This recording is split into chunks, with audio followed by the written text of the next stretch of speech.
대성동 마을이 이렇게 북하고 가까우면 뭐 사건 사고가 있지 않겠어요?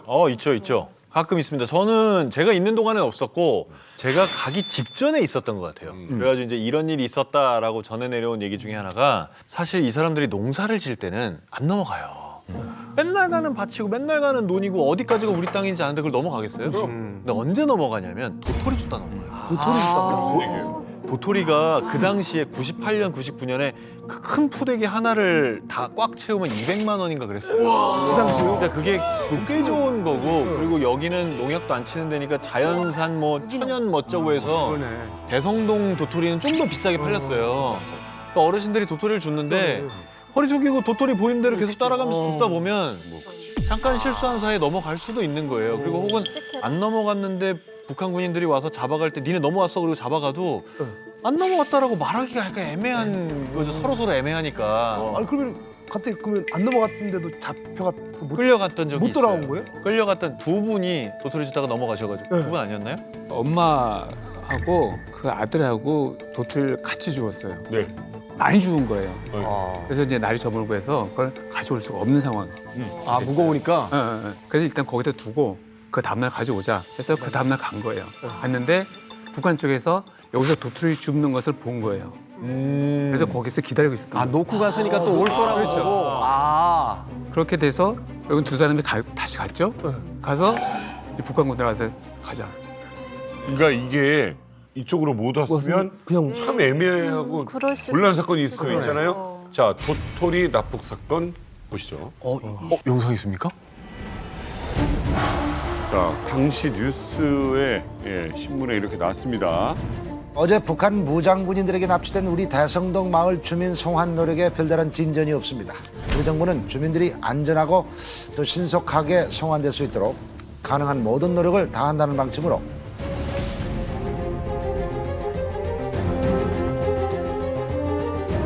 아유. 5일 만에. 입으로 가재는 거야. 그래 가재니까 무섭잖아요. 어떻게? 그리고 아이들은 다 여기 있는데 어머니 대박 분이 저거. 무서우니까 그냥 참나무 큰 거를 있는데 막 그걸 붙잡고 나는 안 간다 그러고 우리 아들은 따라가는 거야. 무조건 오고 그냥 가는 거야. 가재니까. 그는 무서우니까.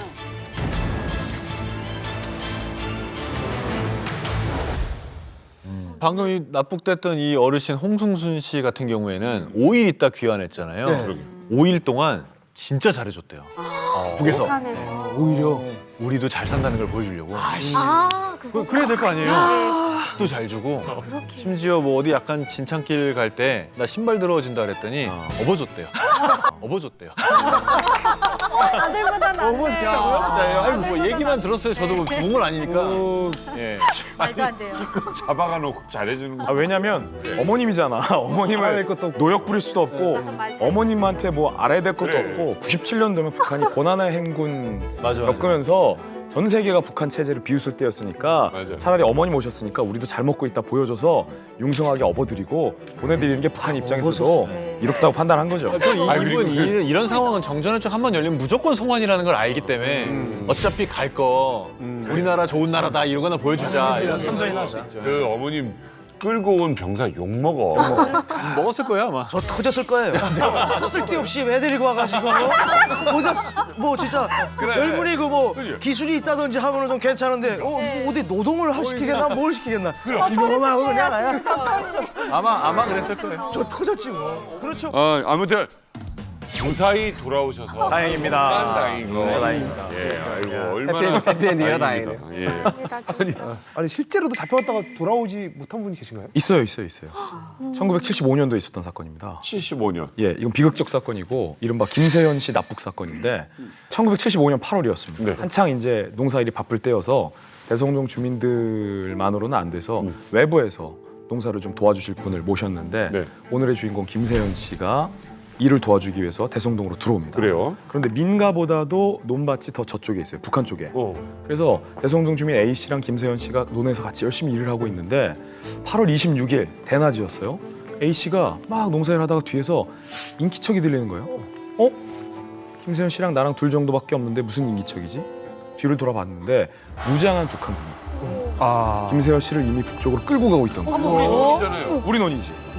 그래서 그걸 보고 A 씨가 바로 이제 신고를 했죠. 그래서 유엔사도 이 사실을 알게 됐고 우리 쪽에 이제 당연히 유엔사도 우리 정부도 북한 쪽에 김세현 씨의 남측 송환을 바로 곧장 요구를 했습니다. 자, 그럼 여기에 대해서 북한이 뭐라고 답변했을까요? 유엔사의 제안은 이거예요. 니들이 자꾸 스스로 월북했다라고 주장을 하니까 김세현 씨를 다시 군사분계선으로 데려와라. 그래서 김세현 씨가 어디로 가는지 선택하게 하자. 이게 유엔사의 제안이었는데 당연하죠. 북한은 이거를 단칼에 끊어버립니다. 김세현 씨가 우리 북측이 좋아서 스스로 넘어왔는데 우리가 뭐하러 그러느냐. 그래서 결국 김세현 씨는 아직까지도 아직도 돌아오지 못했습니다. 아이고야. 기가 막히다. 다른 하늘의 날벼락이네. 이게 거꾸로 얘기하면 그렇잖아요. 만약에 정말 좌전에서 갔다라면 북쪽 입장에서 그래 그러면 직접 모시고 와서 그렇죠. 이 얘기 예. 들려줄게. 오히려 그게 더 맞아. 선전 효과가 그렇죠. 클 테니까. 네. 그렇지 않았다는 거죠. 네, 저희는 북한에 있을 때 납북이라는 말은 전혀 모르고요. 이제처럼 북한을 찬양해서 한국 사회에 한멸을 느낀 사람들이 스스로 올라왔다 되어 있고요. 이제처럼 또 납북에서 그러니까 북한에 올라온 사람들도 그 평양이라던가 이런 중심 지역에서는 못 살고 저희가 그 백두산 밑에서 살다 왔거든요. 저희가 사는 그런 동네를 올려보내는 이쪽으로 보내는 거예요. 그래서 저희도 한 번씩 이렇게 보면은 조직적으로 지시가 옵니다. 어느 집에서 촬영을 할 거니 그날은 한복을 입고 와라.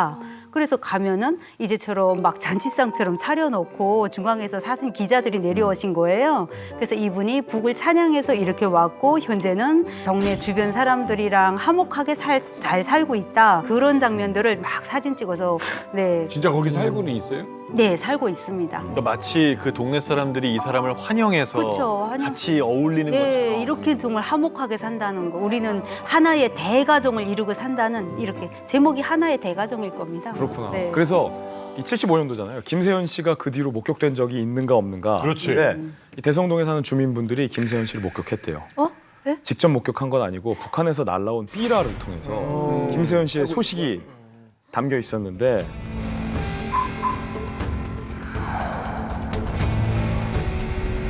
남조선에서 초등학교도 못 다녔던 김세현 씨가 우리 인민공화국에서는 대학을 다닌다. 이런 내용을 북한이 삐라로 만들어서 대성동 주민들한테 뿌린 거죠. 이게 저도 자료를 찾아보니까 북한 입장에서는 김세현 씨가 이 체제 선전용으로서 굉장히 적합한 인물이었던 것 같아요. 일단은 강제로 끌고 가서 뭐 여러 가지 이야기를 나눠봤겠죠. 그런데 이제 이야기 하신 부분이 자기들이 체제 선전에 쓰기에 이제 유리한 부분이 있다라고 생각했는데 이게 당시에 김세현 씨가 실린 또 다른 전단지에 보면 김세현 씨를 머슴이라고 소개를 해요.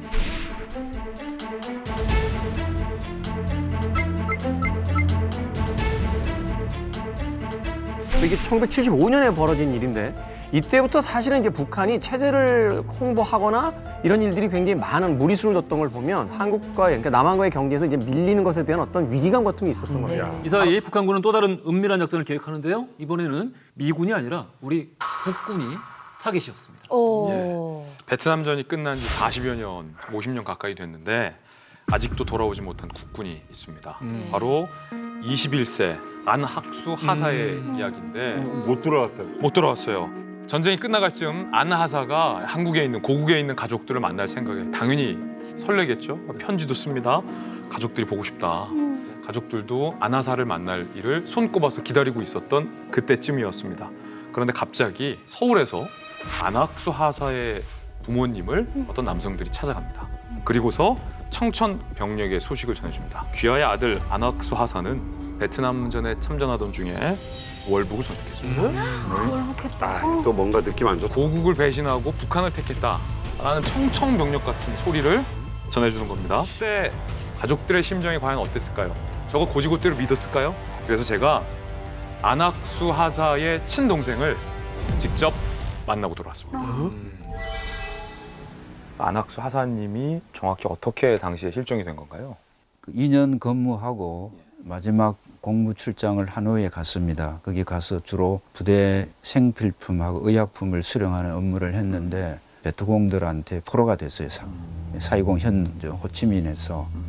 그래서 아마 그 사람들이 포로 수용소에 수용되었는데 제가 아침에 제가 중학교 3학년 때인데 등교하는 길에 나가다가 그 문방구 하시는 아주머니가 막 뛰어와가지고 빨리 그 문화방송 옆에 근처에 있는 방송을 틀어보라는 거예요.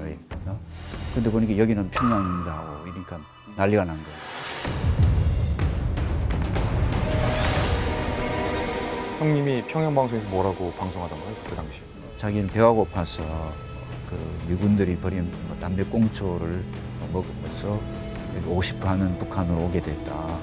이런 식으로 뭐 어이없는 그런 참 그런 발표를 합니다.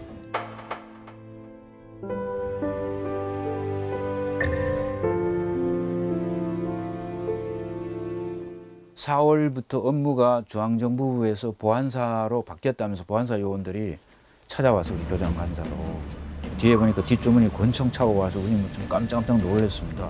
그랬더니 내가 하나 죽여도 여기 누가 몰라 하고 정말 방아쇠를 착착착 이렇게 당기는데 정말 그 기분을 진짜 생각하면은 내 심장 고동 소리가 그렇게 크게 뛰는 걸 내가 그때 처음 알았어요. 너무 힘들어요. 가족들이 근데 이렇게 얘기를 해요. 고문보다도 더 힘든 게 있었다.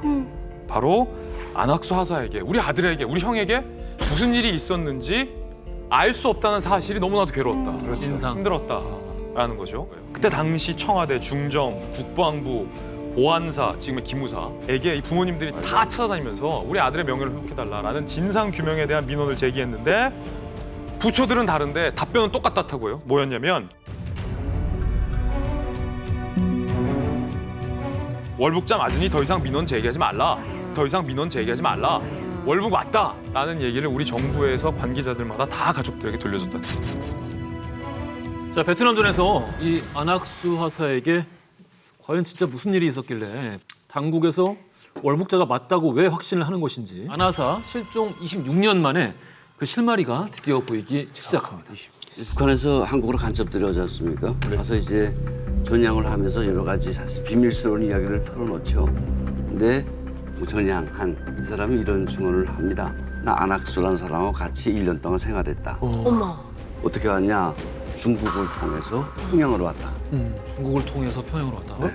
그러니까 북한이 베트남전에서 그 안학수를 중국을 경유해서 북한으로 평양으로 데려오고. 아, 자진 월북이 아니라 스스로 북한에 간 게 아니고 납치됐다라는 건가요? 사이공 네. 저 밑에입니다. 제일 끝에. 예. 맨 끝에요. 지금 호치민시라고 하는 게. 네. 그럼 거기서 못 가. 북부 베트남으로 가려면 얼마나 많은 남부 베트남 군대가 있을 거고 경찰이 있을 거고 미군이 있을 거고 한국군이 있을 거 아니에요. 근데 제 생각에는 호치민 루트를 이용을 해서 그래서 베트남을 통과해서 동남아시아를 통과해서 중국을 통해서 들어간 거로 보이고요.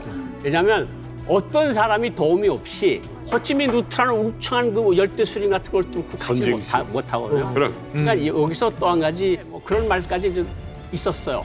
그러니까 급수에 따라 다르지만 베트콩하고 북부 베트남군한테 우리가 $3,000 주겠으니까 한국군을 납치해서 우리한테 넘겨라. $3,000씩. 이게 가능성이 제일 높아. 그렇죠. 이게 가능성이 제일 높은 거죠. 그러니까 거기서도 치열하게 남북이 다투는 과정에서 결국은 안학수 하사가 희생물이 되지 않았나. 저는 그렇게 생각합니다. 지도만 놓고 봐도 그 사람이 혼자서 갈 수가 없어요. 거기는. 귀순자의 증언이 맞다면은 이게 빨리 조사해서 안학수를 데려와야 하는데 네. 이 가족들이 얼마나 애가 타겠습니까? 그렇죠. 그래서 아까도 뭐 여기저기 민원을 넣어봤지만 돌아오는 대답이 굉장히 차가웠죠. 이 빨갱이 가족 주제에 왜 자꾸 전화하냐.